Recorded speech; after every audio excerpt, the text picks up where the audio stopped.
Fala pessoal, no vídeo de hoje a gente vai falar sobre uma dúvida muito comum, principalmente para quem está iniciando sua jornada aí nos investimentos, principalmente relacionado a fundos imobiliários, que é uma pergunta aqui de quanto rende uma carteira aí de fundos imobiliários, e para esse vídeo eu vou fazer uma carteira de 10 fundos imobiliários e mais ou menos aí R$50 mil investidos. Lembrando que fundos imobiliários têm uma natureza muito mais previsível, onde eles são obrigados a distribuir 95% dos seus resultados a cada semestre. Isso geralmente é diluído mensalmente. Então é uma opção muito boa para quem quer construir seu patrimônio e gerar aqueles juros compostos. Ou seja, ao longo do tempo você vai reinvestindo o que vai caindo e os seus aportes vai ser muito maior ao longo do tempo. Então bora pro vídeo sem enrolação e eu vou mostrar quanto rende essa carteira de 50 mil.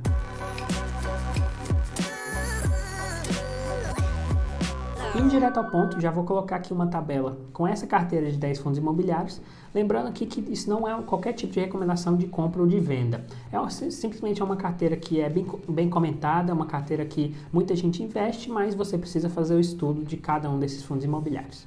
Para a alocação desses 50 mil, deixei 10% para cada um, ou seja, R$5 mil investidos em cada um, e é uma carteira bem diversificada.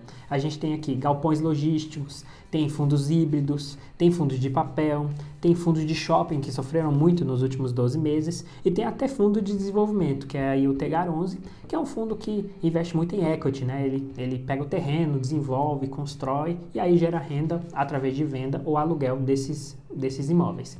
Então, uma carteira bem diversificada aí para dar um exemplo bacana de quanto rende 50 mil investido, pelo menos nos últimos 12 meses. E é bem importante ressaltar que rentabilidade passada não garante rentabilidade futura. Por exemplo, alguns fundos aqui, que nem o HGLG11, tiveram fatos não recorrentes de venda de imóveis que geraram multas através do locatário deles. Tem vídeo no canal aqui falando sobre esse imóvel específico do HGLG11, que gerou uma receita muito maior. Então, para ter uma simulação bem legal, eu peguei os dividendos média dos últimos 12 meses de cada fundo e aí eu fiz aí uma média que pode mudar anualmente. Vou colocar então os resultados na tela.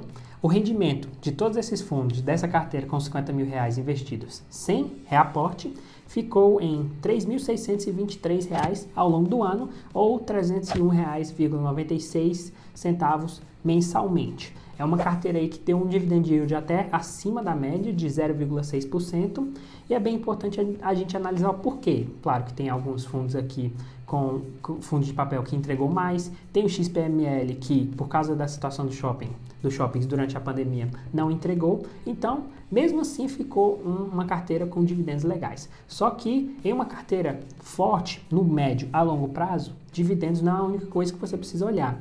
Em fundos imobiliários, você ganha de duas formas, através dos dividendos, mas também da valorização das cotas. Então, não baseia todas as suas decisões apenas em dividendos, porque aí você vai estar só olhando no curto prazo e aí, por algum problema que alguns fundos podem dar, aí você acaba perdendo uma valorização expressiva em fundos, por exemplo, de galpões logísticos, que, como HGLG11, XPLG11, BTLG11, vários fundos do mercado, vem entregando uma valorização bastante significativa. E como bônus para quem assistiu até aqui, eu fiz um cálculo com essa mesma carteira de quanto você iria precisar para você ter R$1.000 de dividendos mensais.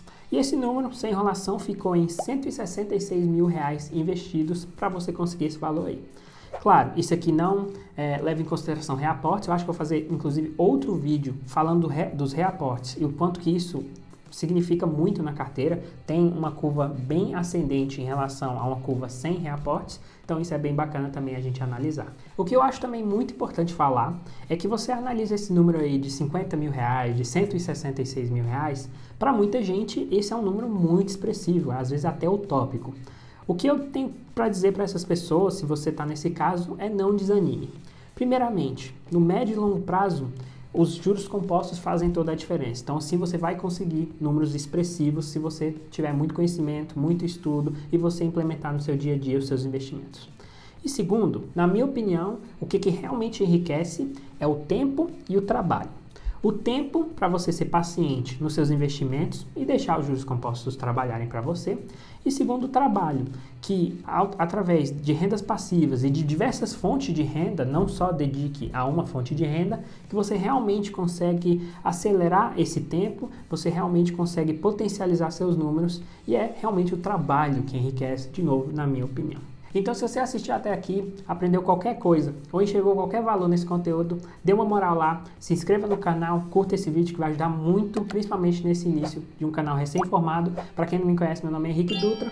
Me segue também no Instagram, a gente começou um conteúdo bem bacana lá, uma linha de editorial de notícias, memes, informações bem úteis e também muito conteúdo de educação financeira para vocês. Até a próxima, um grande abraço.